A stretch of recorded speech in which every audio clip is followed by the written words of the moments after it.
and thank you for joining me.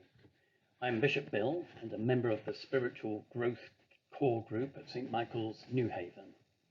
As part of our rather extended 900th anniversary celebrations, I'm seeking to introduce you to the Gospel of St. Matthew. There are 12 study sessions in all, and I hope you'll find them both stimulating and encouraging. I've arranged the studies for individuals to follow from home or as part of a group meeting either remotely or physically together. The music that opens and closes the videos is a setting of "Come ye thankful people, come." It picks up Matthew's themes of the kingdom of heaven growing assuredly, if secretly, on earth, of Jesus as God's own temple, and of a final harvest home, free from sorrow, free from sin. Lord, please illumine your word through Matthew to us by your Holy Spirit. Amen. I would like to start by taking you to Egypt, to Oxyrhynchus. Oxyrhynchus lies west of the main course of the Nile on the Canal of Joseph, a branch of the Nile that terminates in the Fayoum oasis. There has been a city on the site since Pharaonic times. After the conquest of Egypt by Alexander the Great in 332 BC, the city was re-established as a Greek town called Oxyrhynchou Polis, meaning town of the sharp-snouted fish. In Hellenistic times, Oxyrhynchus was a prosperous regional capital, the third largest city in Egypt. And after Egypt was later Christianized, it became famous for its many churches and monasteries, and it remained a prominent, though gradually declining town in the Roman and Byzantine periods. After the Arab invasion of Egypt around AD 641, the canal system on which the town depended fell into disrepair, and Oxyrhynchus was abandoned. Today, the town of El-Bahnasa occupies part of the site. In 1896, at Oxyrhynchus, the archaeologists Grenfell and Hunt discovered their first New Testament papyrus on only the second day of their excavation. And this papyrus, together with other early discoveries, was published in 1898 in the first volume of the now 70-volume work, the Oxyrhynchus Papyri. Papyrus P1 is dated to the early 3rd century AD, and it was part of a quire, Q-U-I-R-E, that contained the Gospel of Matthew. Other papyri are probably the earliest evidence we have for the text of Matthew's Gospel, dating from the 2nd century AD, just parts of them. Rich attestation for Matthew's Gospel comes from the 4th century AD. 6 papyri, 5 uncial manuscripts, that's the whole New Testament, and the 2 oldest manuscripts which present the entire text of the Bible. In other words, we have evidence of the existence and the text of Matthew's Gospel, parts of it, from the 2nd century AD onwards. In the following introductory part of this study, we step back from Matthew's Gospel to briefly consider all 4 Gospels. How does Matthew's Gospel relate to Mark, Luke, and John? For those of you who looked at the Gospel of Mark with me, you're welcome now to skip forward till you come to the picture of the representations of all 4 Gospels in the John Piper Tapestry that is displayed in Chichester Cathedral. You'll find it quite a number of PowerPoint pages onwards. We continue here to ask, what are Gospels? Are they fact or fiction? Why are there 4 Gospels, not just one? How do the 4 Gospels connect with each other? And we will conclude this introductory material with my explanation of how I am approaching this look at Matthew's Gospel. I'm calling it God with a Human Face. So, what are Gospels? Are they fact or fiction? Christian theologians, especially in the Western world and since the Enlightenment period, have different views on what kind of literature the Gospels constitute. But a lot of recent research suggests that the Gospels fit a common genre of writing that was used in the Roman period to write up the life stories of outstanding characters. That genre of writing had a certain structure and emphasis. Not everything about a person's life was related, but certain aspects consistently appeared. There tended to be brief mention of origins of the person. Their teachings and ideas were related. There was a strong focus on the circumstances of their death. And the text tended to be dominated by one person, the main character. And the Gospels fit this genre of ancient biography. Why 4 Gospels, 4 accounts? Why not just one? Well, for a start, lots of witnesses had something to say about Jesus Christ. Those witnesses ended up in different places around the Roman Empire. From those different places, experiences and recollections about Jesus were shared and recorded, at first in people's memories, then gradually in writing. Don't 4 Gospels risk lots of contradictions? Well, not necessarily. Think of a funeral. Various people, some of whom have never met one another before, share their experiences and memories of the person who has died. They remember them as a mother, or a teacher colleague, or a neighbour, or an artist friend, or an aunt, or a Sunday school teacher, and so on. People focus on different events or facets, or draw on different impressions of the same events and facets, and the role of the deceased in them. Or think of a motor accident. Each driver says what happened, other witnesses say what happened. The authorities look at all the information and see what contradicts, what supports, what might be the motive behind each person speaking, and so on. We cannot just say that because people recall different things, that therefore the event didn't occur, or that their recall of it is not true. So with the 4 Gospels. Through various, sometimes connected, streams of eyewitness reports in different places, some men eventually wrote down a bio of the life of Jesus of Nazareth. Let's look at something of that process as far as we can detect it.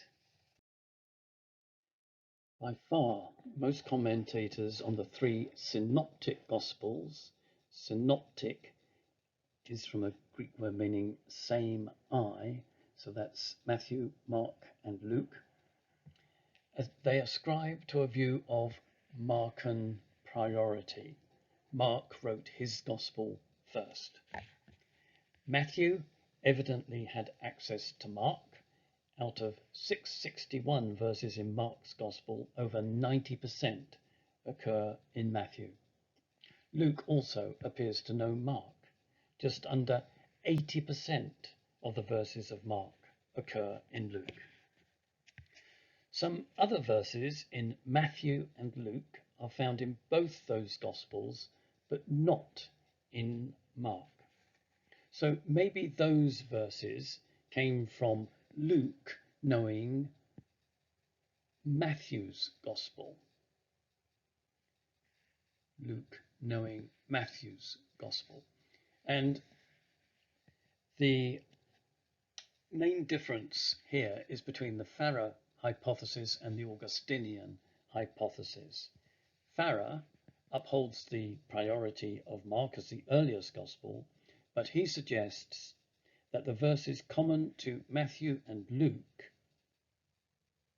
but not coming from Mark, came about as a result of Luke having access to Matthew's Gospel. Augustine, on the other hand, believed that Matthew's Gospel was written before Mark's Gospel and was known to Mark. And Luke knew both Mark and Matthew's Gospel. Augustine's view remains very much a minority view. Matthew has some 45% material in common with both Mark and Luke. 10% in common just with Mark. Some 20% unique material, like Joseph's dream at the beginning and the details of Jesus' birth, the visit of the wise men, and some of the parables of the kingdom. Luke has 41% material in common with both Mark and Matthew. 1% in common just with Mark. Some 35% unique material. So, for example, his account of the Ascension and the parables of the Good Samaritan and the prodigal son. The point in this view of the connections between the synoptic Gospels is that Mark has priority. His text is prior. It came first. An alternative view of the interrelation between the three synoptic Gospels is known as the two-source hypothesis, or the double tradition. Mark was most likely the first to produce a written text, and, as we have seen, Matthew and Luke both had access to Mark. 55% of Matthew's text is the same as Mark, 42% of Luke's text is the same as Mark's. But instead of Luke knowing Matthew's text as well as Mark's, the two-source hypothesis suggests that both Matthew and Luke had access to another text called Q. It stands for, it's short for Quelle, Quelle. In German, it means source, S-O-U-R-C-E. And maybe this was a collection of Jesus' sayings, some people think. Because 25% of the text of Matthew is the same as 23% of the text of Luke, and yet this common material is not found in Mark. The trouble is, no one has ever seen this text, Q. It hasn't survived in any form. So how do we get to the reality of four gospel texts? Well, we start definitely with eyewitness accounts. The disciples of Jesus, the 12, then the 11, then the 12, and many more. The people whom we meet in the Gospels who are healed or changed by Jesus. The witnesses to events in Jerusalem, and especially the resurrection. If you remember Paul's reference to over 500 believers who had met the risen Lord on one occasion. So these were eyewitnesses. And then second-hand testimonies. The persons named in Acts, for example, who formed parts of mission teams and churches and who knew people who had known Jesus, including the amazing witness of Pentecost. People like this existed all round the Mediterranean area. Disciples of John, of James, of Peter, and then of Paul after his personal encounter of Jesus. And then oral traditions about Jesus circulated. The sharing of testimony included not just what Jesus did, but what he said. Sayings of Jesus, or like parables or prayers or woe oracles, were passed around within small communities and stayed in people's minds.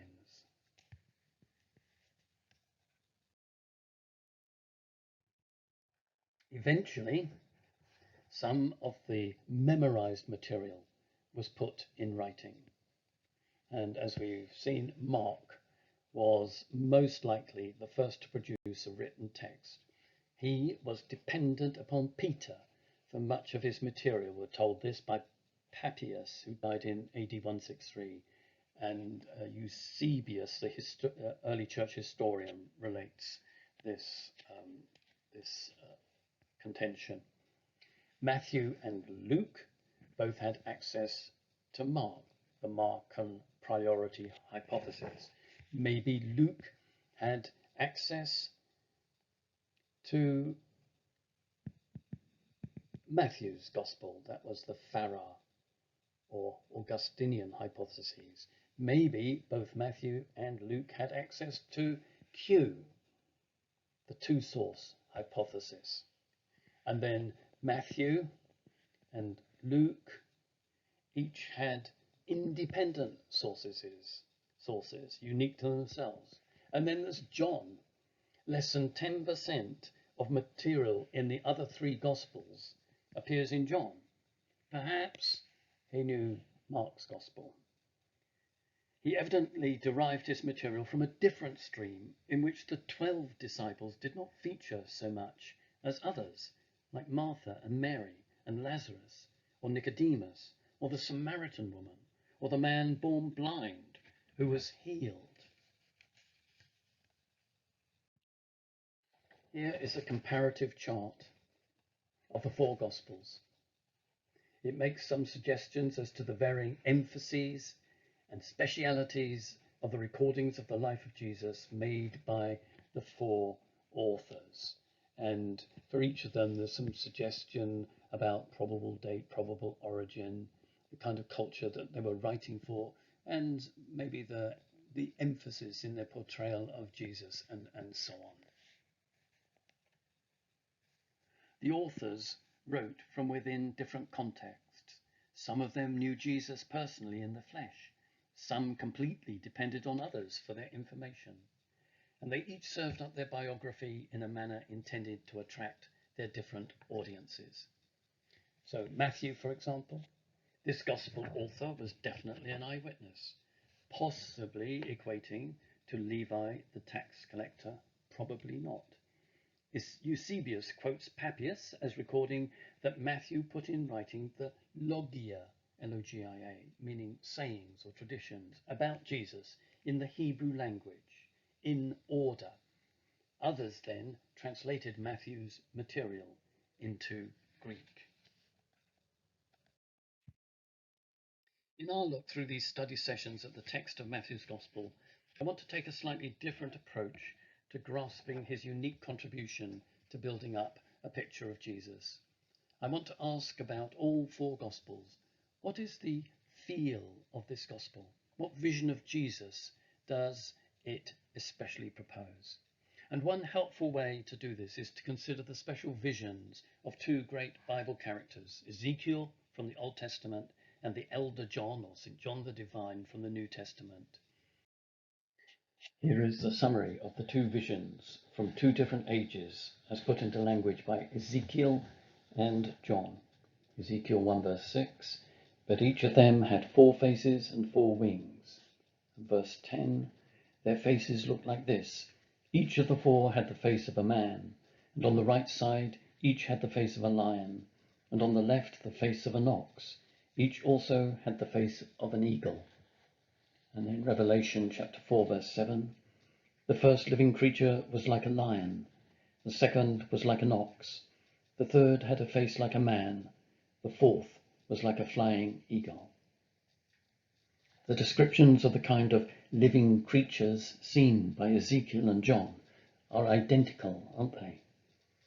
Those visions of Ezekiel and John rested in the minds of early followers of Jesus Christ as they came to realize that between them they had 4 gospel texts.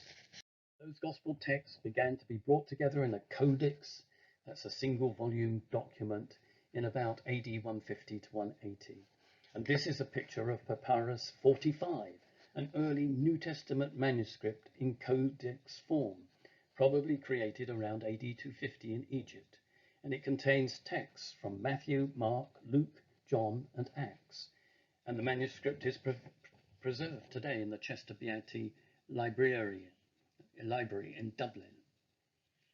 The four Gospels appeared in codices in two different orders for a while, but soon they became one order: Matthew, Mark, Luke, John. And in that order, the different Gospels were illustrated by the images of a human, a lion, an ox, and an eagle. Matthew, a human face, because he begins with the human genealogy of Jesus, traced back through Abraham, through David to Abraham, so a very Jewish heritage. Matthew emphasizes Emmanuel in the first and last chapters of his gospel, God with us in human form. Mark, a lion, because lions roar in the wilderness, and that is where Mark's gospel begins. Mark emphasizes Jesus as bounding and roaring in Jewish and Gentile worlds. Luke, an ox, because his gospel begins with the priesthood of Zechariah. It begins and ends in the temple. Luke emphasizes Jesus as ox, sacrificial offering, plodding over many chapters to the temple in Jerusalem to be sacrificed. John, an eagle, because his gospel begins by soaring up to eternity. John emphasizes Jesus as totally divine from above.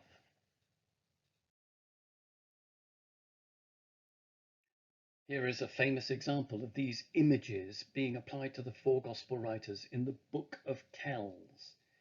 The Book of Kells, sometimes known as the Book of Columba, is an illustrated manuscript book, gospel book in Latin. It contains the four gospels of the New Testament together with various texts and tables, and was created by Celtic monks around 800 AD or slightly earlier. And there you see the depictions of Matthew, the human face, Mark, the lion, Luke, the ox, John, the eagle. And here is the tapestry, or part of the tapestry, by John Piper at the high altar of Chichester Cathedral. And welcome back to this part of the talk if you skipped from near the beginning. The central subject of Piper's tapestry is actually the Holy Trinity, but around that central part of the tapestry are four representations of the gospel writers. Beautiful, aren't they? In the rest of these studies sessions, the Gospel of Matthew is in focus. A human face functions as a pictorial representation of this gospel. In this gospel, Jesus is presented as Son of David and the new Moses, one who has not come to abolish, but to fulfill the law. The Jewishness of Jesus is emphasized. Matthew's gospel strongly promotes Jesus' role as teacher of Israel, and this is most evident in the way the writer has arranged his material. Whilst the Gospel of Matthew has a basic chronological and biographical form, it is carefully structured around 5 extended sermons or discourses that Jesus gives. And the first of these is the most famous, of course, the Sermon on the Mount. So here are the 5 discourses. They're each closed. They've come to a close with words to the effect, when Jesus finished saying these things. And the first discourse in chapters 5 to 7 is what we know as the Sermon on the Mount. The second, in chapter 10, is about the mission of the apostles. The third, in chapter 13, is that famous parables of the kingdom section of the gospel. The fourth, in chapter 18, is about community and forgiveness, what we call church. And the fifth, in chapters 23 to 25, are the words Jesus spoke on Mount Olivet. The 5 discourses underline Jesus' role as great teacher of Israel, and they mirror the 5 books of Moses, the Pentateuch, or Torah. Each discourse, here they are, is introduced by a relative narrative, all illustrating the theme of the kingdom. That's what Matthew's Gospel is about. It's about the kingdom. And narrative plus discourse equals book, if you like. And here are those formula that mark the end of each of the discourses.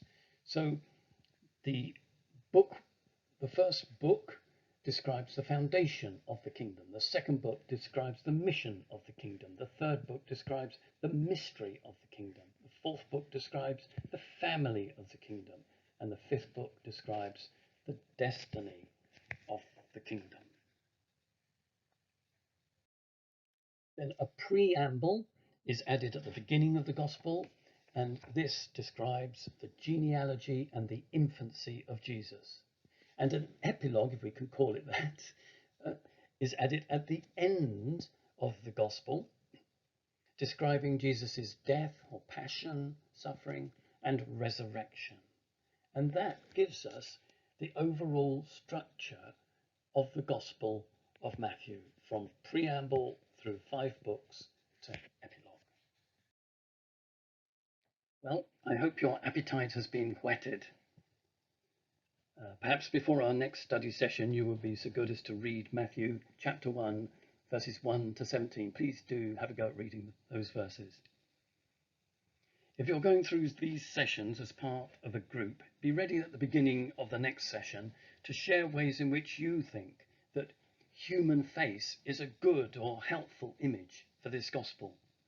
Or if you disagree, be ready to say why human face is not a good symbol for Matthew's gospel.